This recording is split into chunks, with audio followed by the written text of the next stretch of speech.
Hi, I'm Valeria from Rebreak Speaks, and today we have Demi McMahon with us, who's going to talk about herself, and we're just going to get to know you.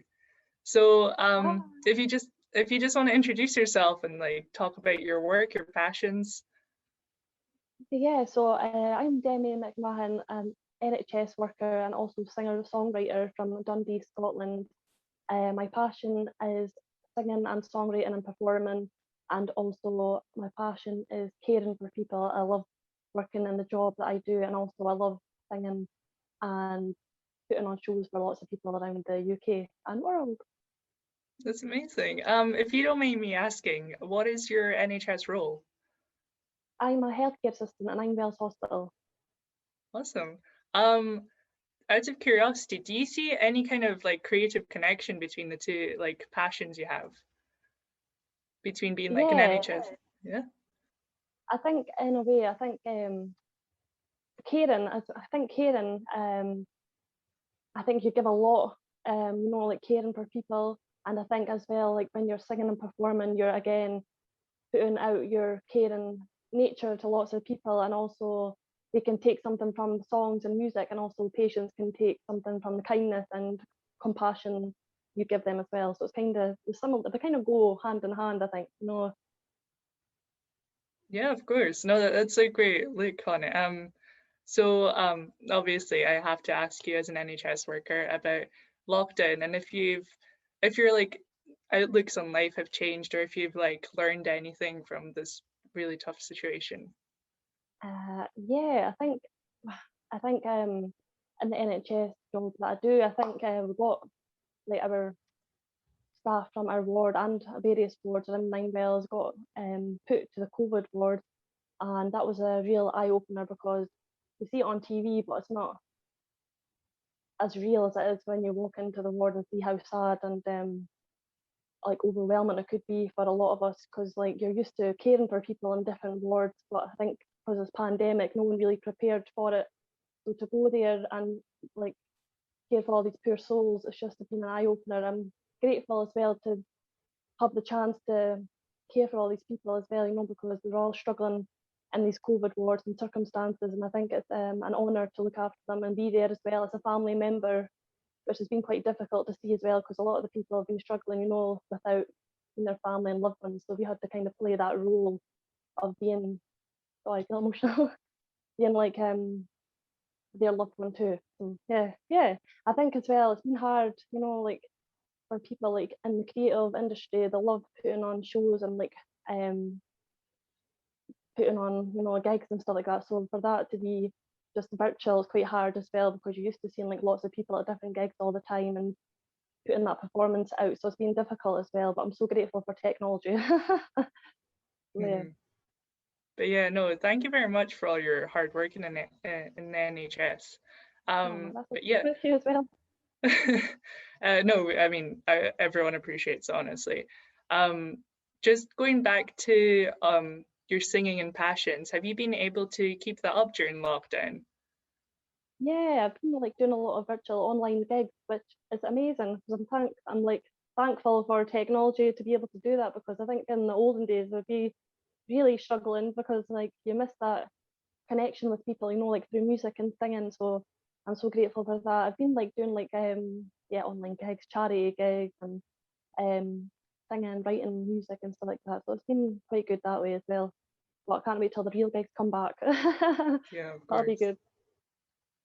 good. Has anyone spoken to you about the importance of like keeping up these virtual gigs? Because I know it's not the same, but just wondering if you got any feedback on it at all.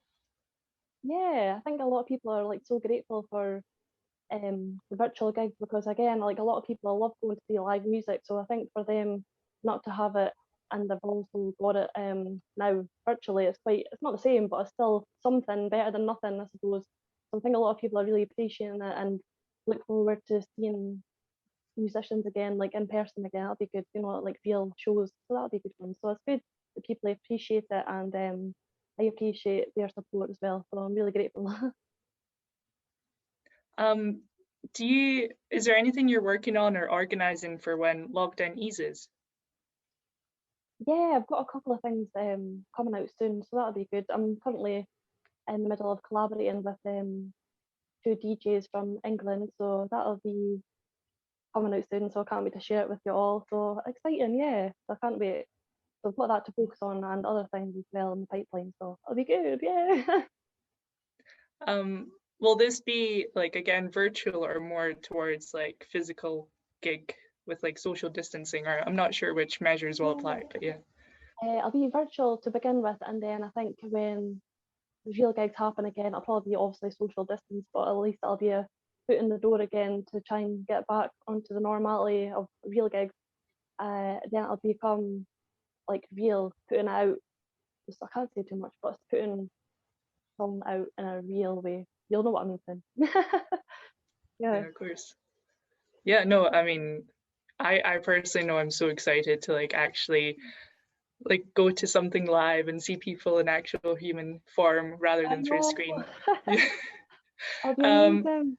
Oh, I know. so yeah. So like, how did you get into singing or just the creative career?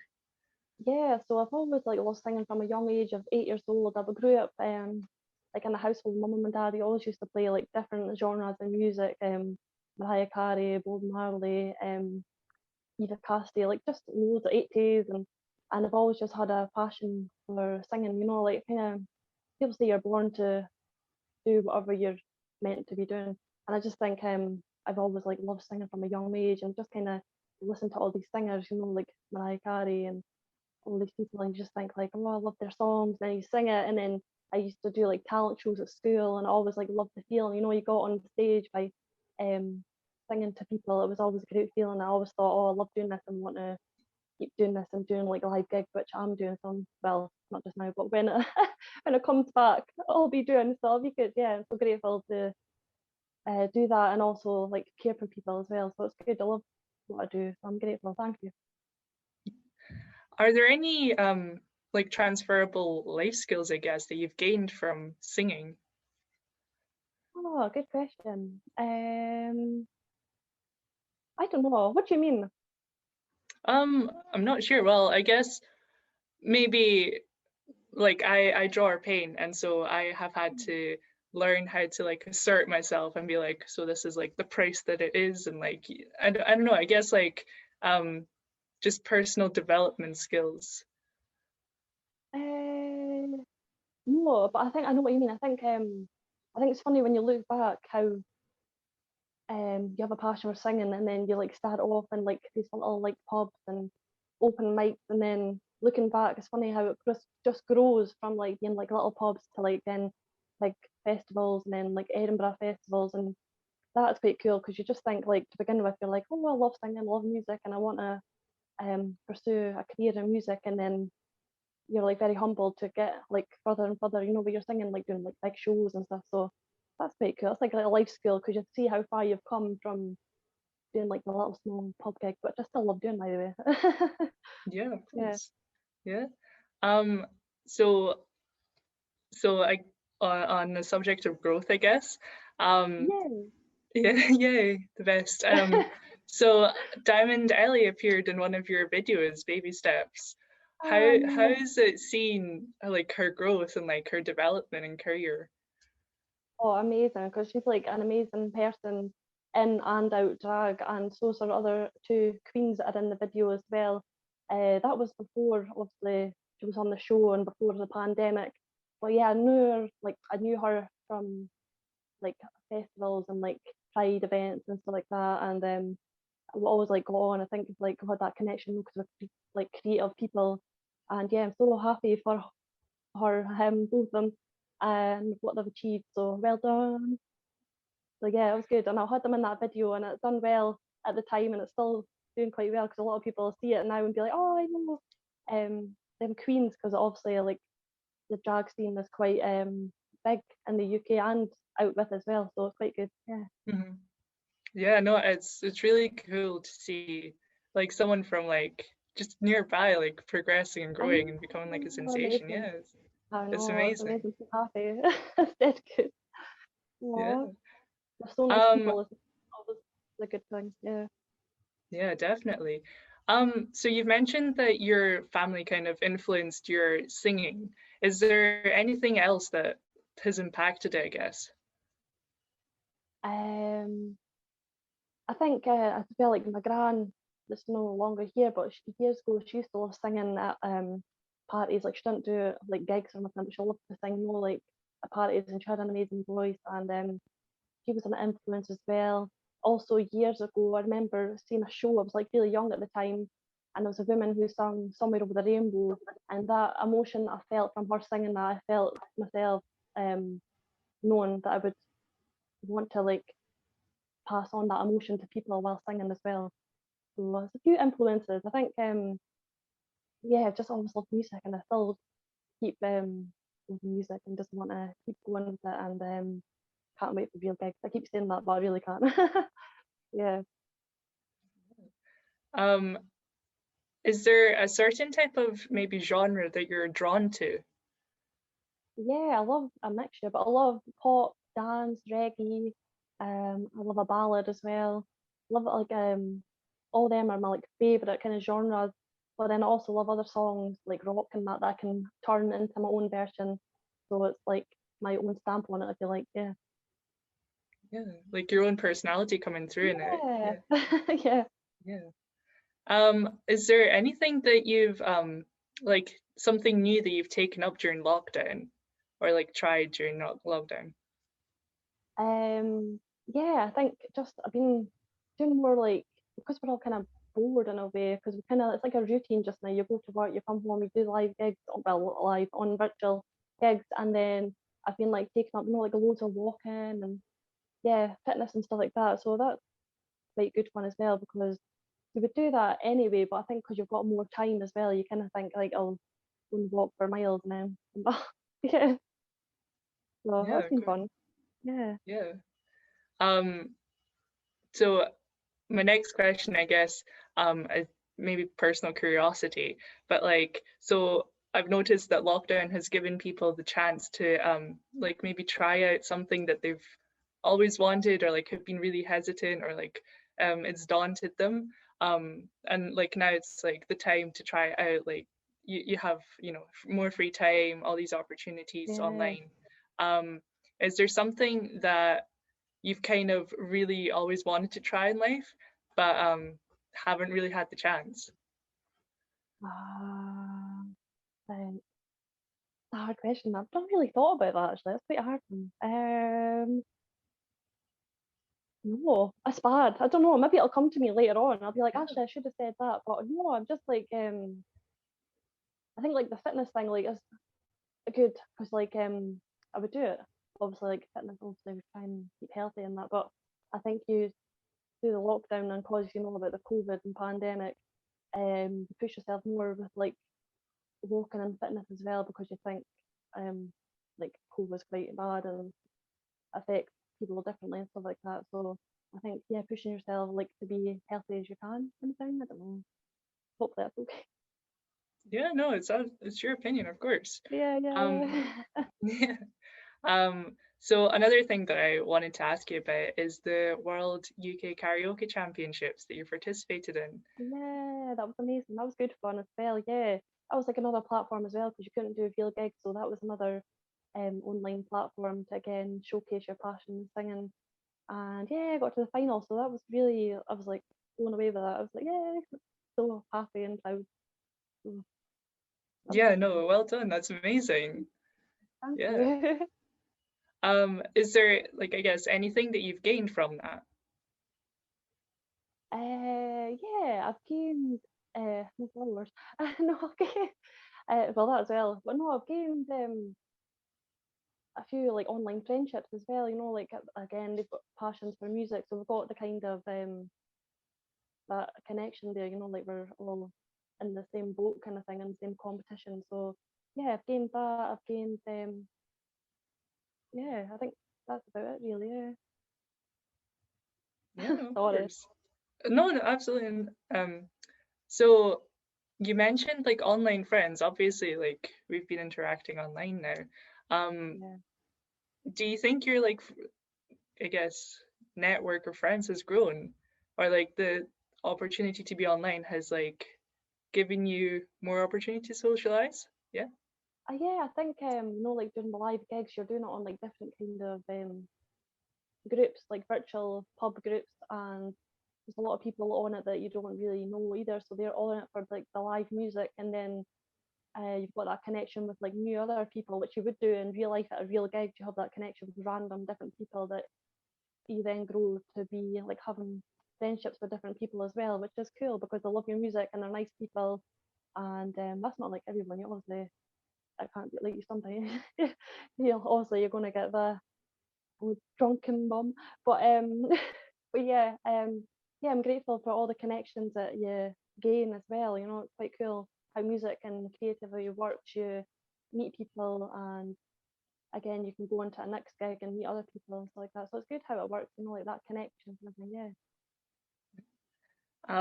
I'm always interested in asking people what their sort of like self-love things or like things they do just to bring up that self-love. Do you have any like go-to things you like if you're feeling down that you're just like, okay, we're going to schedule in time just for this?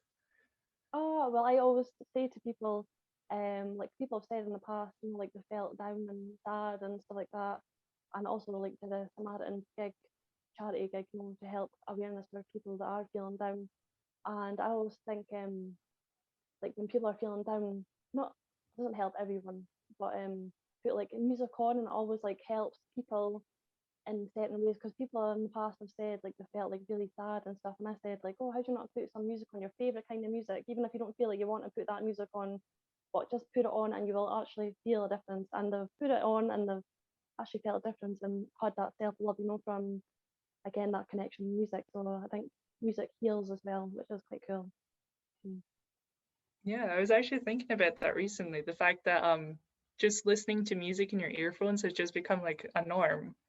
Yeah, I Yeah. know, it's amazing. Yeah, Yeah. it's amazing because music is quite cool because you can put a happy song and feel like amazing, but if you want to like reflect on like maybe memories or something, you put like a kind of mellow song on and it'll just again change your feeling. Amazing, music's amazing. Are there any like favorite artists you have, or maybe like a song that's just been on repeat on your phone right now? I love, you know who I love? I love Sia because she's very unusual, unique, and has her own voice. And yeah, so I've been listening to her again. I always listen to her anyway, but on repeat recently because I love her songs. I love her song. It's actually an older song she's done, but it's kind of been re-released. It's called "Bird Set Free." I love the lyrics in it, and it's yeah, very touching song. I love that. Is there sort of a message that you try to get through in the songs that you write or perform?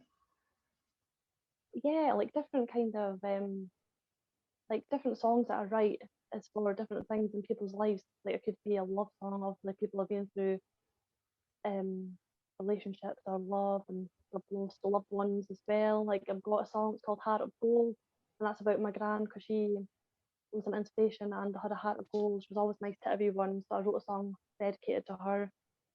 Baby Steps, that's the song with the Queens in it. That was about people in life taking baby steps and then they'll finally get bigger steps the way they want to go, which is very ironic because Ellie Diamond, the baby steps, and now she's doing her passion, which is amazing. And then there was a fun song I did called Party, and that was just about having fun, letting your hair down and enjoying yourself, like we'll all be doing soon after this lockdown. So yeah, different things for different kind of experiences in life, which is cool because people can relate to them in all different ways. Yeah, of course. Um, I know that we're coming up to like the 30-minute mark. Is there anything that you want to talk about? I want to talk about, I hope when the real gigs come back, people that have missed out in the past on real gigs, hopefully you can all keep supporting live musicians and the live music scene, and hopefully we can all, not just me, but other musicians in Dundee can all see you at live gigs again, and we can all have that connection. So looking forward to that, and hopefully I'll see you all there. That'll be good. Um, I thought it might be like nice or maybe like stylized to like finish off on some kind of words of inspiration or wisdom that you have just to pass on to guests Dundee or the world? Yeah, I think we'll keep taking care, keep strong, keep your spirits up high. And I know it's difficult just now with all that's going on, but I think we are nearly there at the end of this pandemic. Hopefully, I keep saying that. I don't want to jinx it, but yeah, keep going. Even if you feel like, oh, I don't want to do anything today, just keep going. Put your happy songs on and keep smiling, because a smile makes the world go round, as we say. Is there like a go-to happy song that you might just like recommend? That's a good one. I want to dance with somebody. I love that song. Put that on. Yeah, well, there you go. Um, Yeah. yeah, I'm not sure. If you have any other notes before we round off, then go ahead. Like, if you want to give a shout out to anyone, say like, give your support to Yeah. Diamond Ellie, maybe. Yeah. Keep giving your support to Ellie Diamond. Amazing human in and out. And also all the other drag queens as well in the UK, because they're just putting their mark on the drag scene, which I support because I think they're amazing people, and get a lot of hard times, because, well, because they're different, I suppose, but who doesn't like who? I love different. So yeah, keep supporting. And also I'll give a shout out to Rebreak News, because you are amazing and you support local artists, and I love all your interviews that you do. Yes, I give a shout out to you as well. Well, thank you very much. That's okay. Yeah.